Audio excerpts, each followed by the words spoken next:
Y yo, la primera pregunta que os quería lanzar, vamos a hacer así un poco una tertulia, es ¿cómo describiríais vosotros la situación en la que se encontraba el ejército alemán? Nos encontramos, para que nos hagamos una idea, ¿vale? Ahora mismo se está produciendo la ofensiva de las Ardenas en el frente occidental, pero en el programa nos vamos a centrar principalmente en el frente oriental. Entonces, ¿cómo valoráis a nivel general la situación en la que se encuentra Alemania, finales del 44, principios del 45, en el frente oriental, de cara a poder aguantar la avalancha que se le viene encima? Que Pues empiece quien quiera. Guderian lo describió muy bien. O sea, dijo, el frente del este es un castillo de naipes. En cuanto quiten uno, se desmoronará todo. Es decir, Hitler lo ha concentrado todo en su última esperanza, que era conseguir una victoria decisiva en el frente occidental, y ha desnudado de todo al frente oriental. Y ha agravado además porque lo que se ha pasado a Alemania en toda la guerra se ha ido agravando, la división de responsabilidades, de mando. Ahora tienes al partido encargándose de construir las fortificaciones, supuestamente de hacer los planes de evacuación civiles que no se van a hacer porque es derrotismo. Reclutando el Volkssturm, la milicia popular, a Goebbels metiendo mano por un lado, a Bormann por otro, y entre todos dejándolo todo en ruinas. O sea, no sé si es por estas fechas ya que Himmler está llevando el grupo de ejércitos del Vístula. Empezaba o ya se lo habían retirado. Un poco más tarde, un pelín más tarde va a ser. Pero claro, Cuando es que rompan es el una frente del situación este. surrealista, o sea, te lo planteas y dices, pero esto es una casa de locos. A ver, claro, es que tenemos que pensar, evidentemente, que todo es un continuo, digamos. El finales del 44, yo creo que se percibe quizás más el drama, porque era dramático lo que tenía Alemania que manejar, si vamos a principios del 44, es decir, solo un año. Y nos centramos en el frente oriental. Tú te vas al principio del 44 y miras cómo estaba la línea de frente en aquel momento. El grupo de ejércitos norte aún estaba cercando Leningrado, porque la ofensiva de primeros de enero rusa aún no se había proyectado. El grupo central estaba apoyado en Bielorrusia, intentando aguantar los contraataques posteriores a Kursk y a la carrera al Dnieper. El grupo de ejércitos sur se apoyaba aún en el Dnieper, aún tenía cabezas de puente en el Dnieper. Todo eso ha desaparecido. A finales del 44, el centro, que diga, el grupo de ejércitos norte, está atrapado en Curlandia, allí, no, y de ahí no va a escapar. El grupo de centro, el centro, lo han destrozado con Bagration y está apoyado en Checoslovaquia. Y el grupo de ejército sur ya ni existe porque lo han machacado y son dos pequeños grupos de ejército que están combatiendo en Hungría, digamos. En ese momento se tendrían que estar preguntando los alemanes, ¿pero qué ha pasado aquí? Y es lo que dice José, digamos, lo habían apostado todo en ese momento en la apuesta en el frente occidental. En el frente occidental. Y por ahí pasaba su estrategia corto, medio plazo, porque a largo plazo, ¿qué propuesta operativa les quedaba al alto mando alemán? No les quedaba. Y lo de las Ardenas, como aquí estás poniendo tú el mapa, era una apuesta muy, muy arriesgada, que tampoco hubiese dado una ventana de mucho margen, digamos, porque si hubiese salido del todo, digamos, si las Ardenas les hubiese funcionado perfectamente, como ellos decían, hubiesen pasado automáticamente todas las unidades Panzer de las Waffen-SS, se lo hubiesen llevado al frente del este. ¿Y allí qué haces? ¿Qué haces? Ya lo veremos cuando lo explicas tú en tu libro. Con toda la cantidad de soldados y carros de combate rusos, ¿qué haces? Es que el planteamiento era desesperante. Sí, sí. Yo, por dar un titular, pese a todo lo que ya ha pasado, como has dicho tú, este último año, que si ves dónde estaba al frente, ¿no? En Leningrado y en el Dnieper, ahora ya lo tenemos en el Vístula y en Budapest, en el frente húngaro. Lo peor está todavía por llegar y va a ser dramático, o sea, va a ser dramático para los alemanes. Y efectivamente, como habéis comentado, aquí se están recurriendo a todo tipo de medidas desesperadas, el Volkssturm, se están reconfigurando también las divisiones Panzer, o sea, se está reconfigurando todo para intentar poner prácticamente banderas sobre el mapa, banderas de unidades, pero esas banderas muchas veces no van a representar lo que son y no van a tener la capacidad de combate que desde los cuarteles generales pues se maneja. Pero bueno, yo es mi opinión. No sé si queréis añadir algo. No, a ver, yo creo que ha quedado la visión, ha quedado bastante clara. Digamos, si la gente quiere cifras, a finales del 44, principios del 45, Alemania tenía 2,2 millones de combatientes en todos los frentes y Rusia, únicamente en el frente oriental, lógicamente, tenía 6,5 millones. Yo creo que en esas dos cifras ya queda enmarcado el problema que tenían que manejar los técnicos del alto mando alemán. Y aún así todavía hay cientos de miles de soldados alemanes desperdiciados en frentes donde no va a haber un tiro en toda la guerra, como en Noruega. Con esa obsesión de no, porque si los quitamos de aquí, entonces inmediatamente habrá una invasión en Noruega. El Fextun Noruega, que se quedaron allí 200 y pico mil, casi 300.000 hombres. Y que ellos están a gustito, ¿eh? No creo que tuvieran ninguna gana de moverse. No creo, no. Si les das a elegir Noruega o Curlandia o Budapest, no creo que cambiasen el destino. No, yo tampoco lo cambiaría, sinceramente. Yéndonos ahora al siguiente asunto, que es el último planteamiento, bueno, el planteamiento que tiene Hitler en esta época, vamos intentar hacer un ejercicio, ¿no?, de meteros un poco en la cabeza de Hitler y de la gente que tiene alrededor sobre cuáles eran sus intenciones para intentar seguir con vida, tanto ellos como me refiero con vida lo que es el Tercer Reich, porque hemos hablado de las Ardenas, ¿no?, de que va a ser la última intentona para intentar llegar a una especie de tabla con los aliados occidentales, ¿no?, que puede ser más o menos realista, pero bueno, esa era su intención. Y por otro lado, sabemos que Helen, ¿no?, que era el jefe de inteligencia en el frente oriental, no paraba de enviar informes diciendo, oye, que los rusos van a atacar, que los rusos van a atacar, que los rusos van a atacar de forma inminente en el Vístula. Y al final todos este tipo de informes son desechados y los alemanes, o por lo menos la cabeza de Hitler, parece que se aferra a decir, no, no van a atacar, vale, ya está. Y como no van a atacar, pues vamos a hacer algo en el frente occidental, pero lo que parece que se percibe es que realmente no hay ningún plan, o sea, para poder salir vivo de lo que se les viene encima. No sé qué opináis vosotros sobre las últimas esperanzas que puede tener los alemanes y su cámara. Hitler, A perdón, y su ver, cámara. el problema es que tienes por un lado digamos, la gente que está en el frente, que sabe cómo están las cosas, los mandos que ven la realidad, que reciben también los informes, aunque aunque hay momentos en que se ordena que ningún informe sea enviado a los mandos sin supervisión del OKW. Tienes gente pues como el ministro Speer, como el mariscal Milch de la Luftwaffe, que tienen claro eso, que nos quedan habas contadas, ya no nos van a llegar materias primas, ya no nos van a llegar suministros, no tenemos ya las fuentes de combustible sintético, el carbón no puede llegar a los sitios porque cualquier cosa que se mueve de día es bombardeada por los aviones aliados. O sea, los que dicen, ya no hay nada que hacer. Y por el otro tienes, aparte de Hitler, a la camarilla política, por así decirlo, los que opinan que es que la culpa de todo la tiene el derrotismo, que lo importante es el espíritu de resistencia.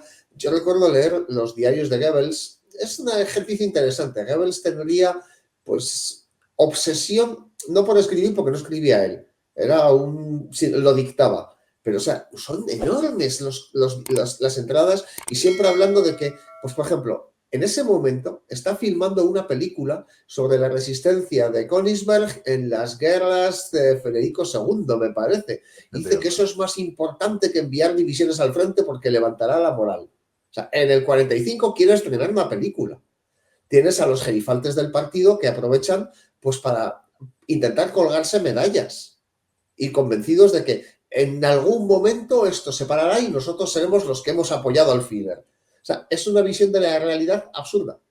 Igual que los que todavía en Berlín, en abril, en el búnker, están convencidos de que el día después de la muerte de Hitler, ellos mandarán. O sea, es un mundo de ilusiones. O sea, recuerdo que es Ley era el ministro de Trabajo o algo así, no, era el de la Fuerza por la Alegría, que era el borracho oficial de Alemania. Era como le llamaban informalmente, que se le planta un día a Speer en su oficina y dice, la guerra está ganada, hemos descubierto el rayo de la muerte. Y Speer básicamente le da un sugus, vale, encárguese usted, queda responsable del desarrollo del rayo de la muerte. En ese plan, o sea, hay vivir un mundo de fantasía y la población, por extraño que parezca, sigue confiando.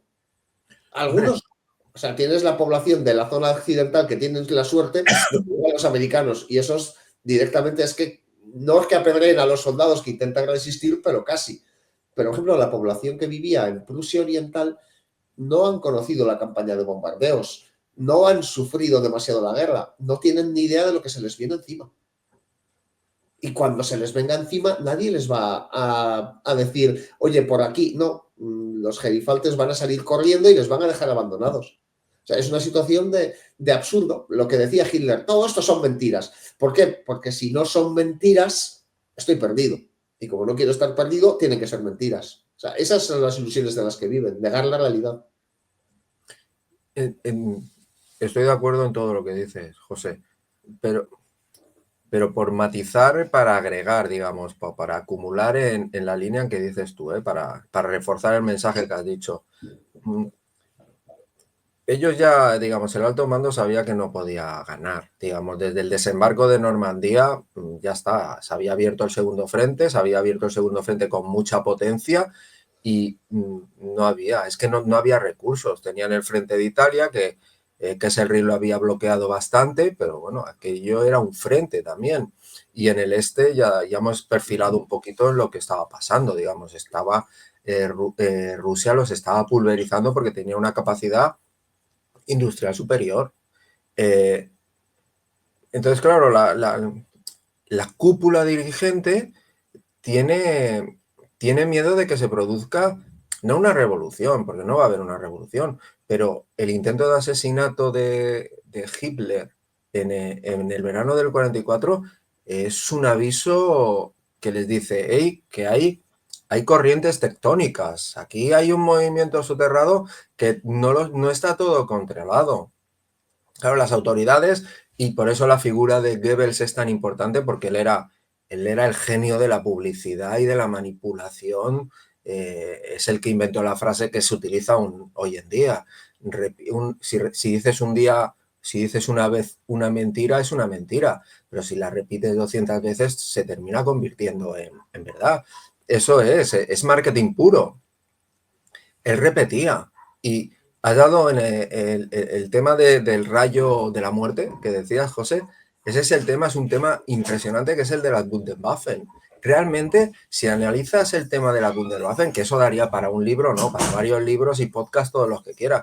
Realmente, ¿qué hay detrás de la etiqueta de la Wunderwaffe? No hay nada, ¿no? Es solo proyectos y entelequias. El rayo de la muerte, por ejemplo, estaba Hermann Ober y von Braun, que después fueron a la NASA. Consistía en una estación orbital, geoestacionaria, con unos cubos reflectantes que enfocarían, sería una lupa inmensa en la cual proyectarían los rayos del sol concentrados sobre una porción del territorio que ellos quisiesen. Al estar en una órbita geocéntrica, ahora no me sale, iría a la misma velocidad que la Tierra, con tanto controlaría toda la superficie terrestre. Pero es que lo bueno, que dices tú, pero a ver, ¿cómo puedes pensar? Pero es que lo bueno es que ya empezaron, al final de la guerra, encontraron módulos de lo que sería el panel solar de digamos, ese era el nivel de fanatismo y de estupidez, porque estaban perdiendo recursos y malgastando horas de trabajo en construir algo que dices tú, pero, ¿qué me estás explicando? Pero si lo que necesito es gasolina, o lo que necesito es comida, o lo que necesito es fusiles, porque no tengo fusiles. Lo que me vengo a referir con todo esto es que al final, en el 44, no quedaba nada. Y lo que quedaba era meter miedo a la población. Y los aliados, por su parte, ayudaron, porque en septiembre del 44, Delano Roosevelt y Churchill se reúnen en Quebec. Es una de las conferencias que tenían ellos muchas veces. Y aquí Delano, el presidente de Estados Unidos, le presenta el plan Morgantown a Churchill. Es un plan por el cual es la la derrota incondicional de Alemania y después la partición de Alemania entre los vencedores.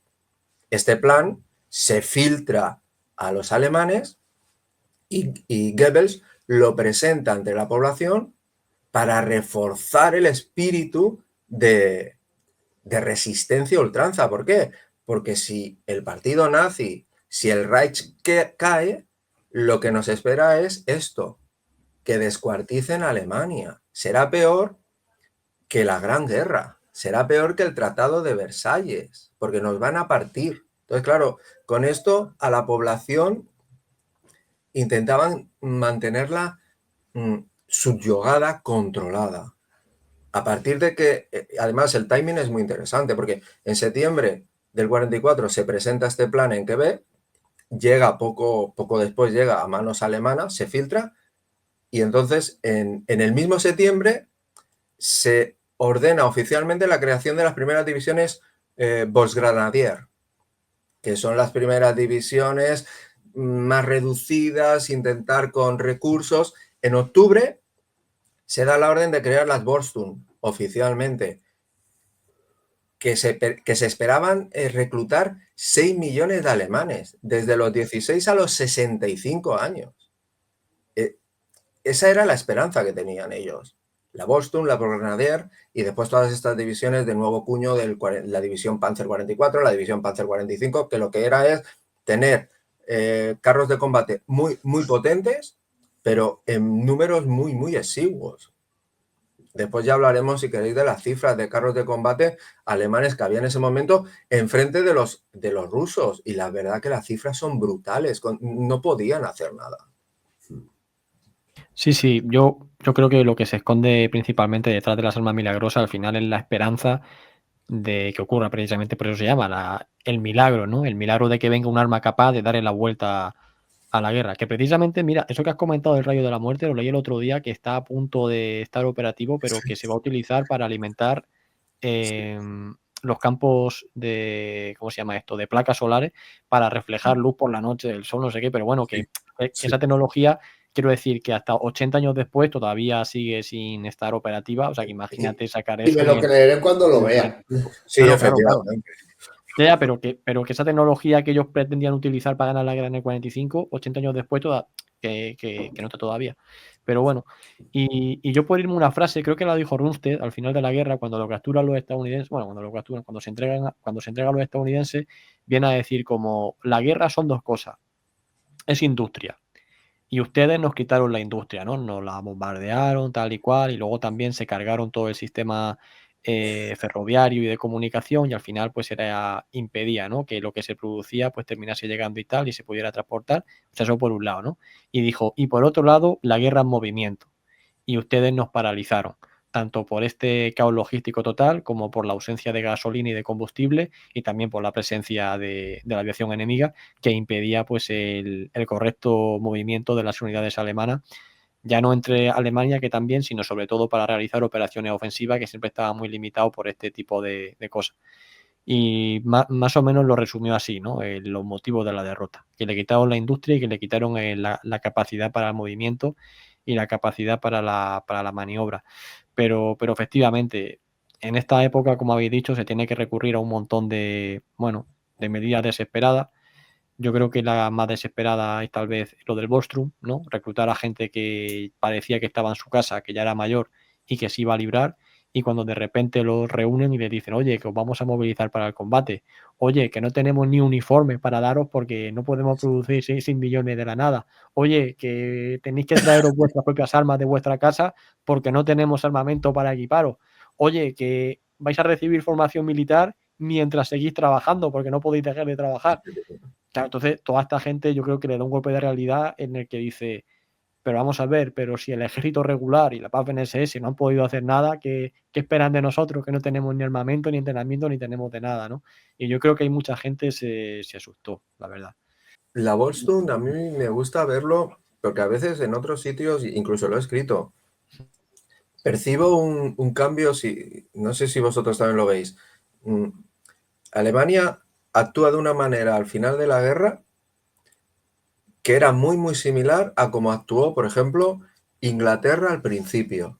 porque las Volkssturm es algo muy similar a las Home Force y las fuerzas, lo mismo. Es que incluso la horquilla de reclutamiento era el mismo. Los ingleses eran de los 16 a los 60 y los alemanes de los 16 a los 65. Y es lo mismo. Tú ves las fotos de cuando se estaba preparando Operación León Marino y eran ancianos de la Gran Guerra patrullando la costa de Sussex o de donde fuese por si venían los alemanes. Digamos, Y hay una armados con película... picas. que- Recuerdo eso, armados con picas. Hay una película que ya sé que muy militar no es, pero yo creo que los que somos de la época de GB, a lo mejor José, ¿te acuerdas de La Bruja Novata? Sí, me encanta esa película. La Bruja Novata, ahora Sergio nos está mirando, pero ¿de qué están hablando estos dos Volkssturm? ¿De No qué la me he están visto. hablando estos dos? La Bruja Novata es de Disney, es una película de Disney de aquella época. Es en el contexto de un posible desembarco alemán en el sur de Inglaterra. Y es una bruja, pero una bruja, y pone en marcha, a ver, ya te digo, es Disney, es infantil total. Y es lo que dice José, de picas. Es que allí salen con armaduras normandas, ¿te acuerdas? Y atacan a los alemanes y los echan a patadas. Esa era, vale, es Disney, ¿eh? Pero enmarca muy bien lo que era en aquella situación del verano del 40 en Inglaterra. Pero ahora tú te vas a finales del 44, pocos meses antes de la derrota de Alemania, y estás en lo mismo. Gente que había combatido en la Gran Guerra, que iba con la ropa, lo que has dicho tú, que lo único que le entregaban era un brazalete para identificarlo como combatiente. Y había fotos de la propaganda alemana, la ponía y lo ponía como la gran cúspide del espíritu nacional. Un abuelo está en los combates de Berlín, un abuelo y el nieto al lado en una trinchera y los dos con un Panzerfaust. Aquello era lo último, era la máxima expresión del espíritu de la defensa nacional. Y lo que yo veo ahí es desesperación total, porque aquellas dos personitas cara épica no tenían, estaban los dos acojonados, porque ya me dirás tú qué puedes esperar.